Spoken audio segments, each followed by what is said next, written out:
জীবে দয়া নামে রুচি মানুষিতে নিষ্ঠা, ইহা ছাড়া সর্বক্রিয়াই ভ্রষ্টা। জীবে দয়া নামে রুচি মানুষিতে নিষ্ঠা, মানুষের কথা বললেন তিনি। এছাড়া সর্বক্রিয়াই ভ্রষ্টা। হিন্দু, মুসলিম, বৌদ্ধ, খ্রিস্টান, নানা ধর্মের বর্ণের জাতিগোষ্ঠীর মানুষ, এখানে কোনো বিভেদ নেই।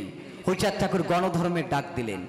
সারা পৃথিবীর সমস্ত মানুষ এই মতুয়া ধর্মের পতাকা তলে আসতে পারেন, এটা সার্বজনীন দর্শন। পরপতি পরশতী স্পর্শ না করিবে, তুমি না ডাকিলেও দয়াল হরিতময় ডাকিবে। কি সহজ একটা পথ দিলেন তিনি। হাতে কাজ করো, মুখে নাম নাও। মন্ত্রতন্ত্রের যে নাগপাশ, ওটা ছিন্ন করে সহজ, এটা সহজীয় ধর্মমত দিলেন আমার দয়াল হরিচাঁদ ঠাকুর, যে হাতে কাজ করো, মুখে নাম নাও, আত্মমর্যাদার লড়াই করো। সম্মানিত উপস্থিতি, আপনারা এসেছেন আমাদের আমন্ত্রণে। আমাদের আয়োজনের অনেক ত্রুটি আছে, আমাদের সাথ থাকলেও সাধ্যের সীমাবদ্ধতা আছে। আপনারা আপনাদের ক্ষমা সুন্দর দৃষ্টিতে আমাদের দেখবেন, এই আমাদের আত্মনিবেদন।